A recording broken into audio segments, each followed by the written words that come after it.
नमस्कार आप सभी को। आज की हमारी कहानी है कि दान देने से क्या फल मिलता है। पुराने समय की बात है। एक साधु बाबा घर घर जाकर भिक्षा मांगा करते थे। एक दिन साधु बाबा एक घर पर गए और दरवाजे पर जाकर बोले, भिक्षाम देहि। घर में से कोई बाहर नहीं आया। साधु बाबा ने फिर से आवाज़ लगाई, भिक्षाम देहि। इस बार घर के अंदर से एक छोटी लड़की बाहर आई और बोली, साधु बाबा, हम बहुत गरीब हैं, हमारे पास आपको देने के लिए कुछ भी नहीं है। साधु बाबा बोले, ऐसे मत बोलो बेटी, तुम्हारे पास जो भी है वह दे दो। लड़की फिर बोली, साधु बाबा, हम बहुत गरीब हैं, हमारा खुद का गुजारा बहुत मुश्किल से होता है। कभी कभी तो ऐसा होता है कि हमें भूखा ही सोना पड़ता है, खाना भी नहीं मिलता है। आपको देने के लिए सच में मेरे पास कुछ भी नहीं है। मेरे पास होता तो मैं आपको ज़रूर देती। छोटी लड़की उदास होकर बोली। साधु बाबा बोले, बेटी, तुम्हारे पास जो धूल है वो ही मुझे दे दो।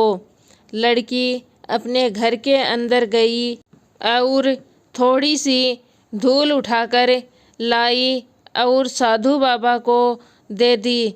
साधु बाबा वह धूल लेकर उस लड़की को आशीर्वाद देकर वहाँ से चले गए। कुछ सालों के बाद वह साधु बाबा फिर से भिक्षा मांगने के लिए आए और वह उसी घर में गए और बोले, भिक्षाम देहि। वह लड़की घर से बाहर आई और साधु बाबा को हाथ जोड़कर बोली, बाबा आप अंदर आइए और जो चाहे वो ले लीजिए। साधु बाबा बोले, बेटी, हम तो साधु हैं, हमें तो जो मिलेगा उसी में खुश हैं।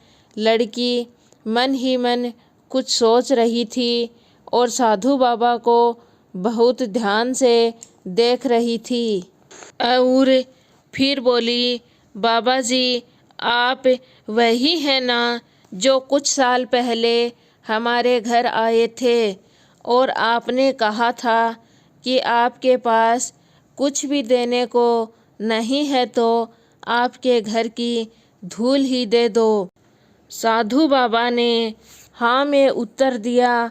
लड़की साधु बाबा से कहने लगी, साधु बाबा, जब आप पहले भिक्षा मांगने आए थे, जब हमारे पास कुछ भी नहीं था, यहाँ तक कि कभी कभी तो खाने को रोटी भी नहीं नसीब होती थी, लेकिन जब उस दिन आप आए थे उसके बाद पिताजी का धंधा भी अच्छे से चलने लग गया।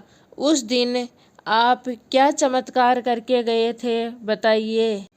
साधु बाबा बोले, बेटी, मैंने तो कोई चमत्कार नहीं किया, जो भी चमत्कार किया तुमने ही किया। लड़की बोली, साधु बाबा, मैं कुछ समझी नहीं।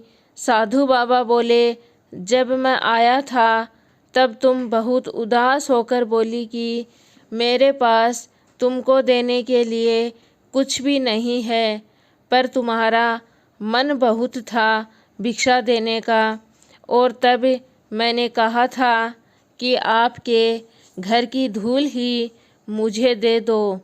तुमने वह धूल भी सच्चे मन से मुझे दान में दी थी, और सच्चे मन से किया हुआ दान कभी व्यर्थ नहीं जाता। साधु बाबा बोले, बेटी, यही तो वह चमत्कार है जो तुमने खुद ने ही किया था। सच्चे मन से दिया हुआ दान कभी व्यर्थ नहीं जाता, बल्कि उससे कई गुना बढ़कर हमें वापस मिलता है। और तुम्हारे मन में कभी भी कोई लालच नहीं था। हमेशा तुम्हारा मन साफ था। इतना सुनने के बाद लड़की अंदर गई और रोटी लाकर बाबा को दे दी। बाबा लड़की को आशीर्वाद देकर वहाँ से चले गए। इस प्रकार इस कहानी से हमें यही शिक्षा मिलती है कि जिंदगी में हर किसी को अपनी इच्छा के अनुसार दान जरूर देना चाहिए। आपको यह कहानी पसंद आई है तो वीडियो को लाइक शेयर और प्लीज़ चैनल को सब्सक्राइब ज़रूर कीजिए।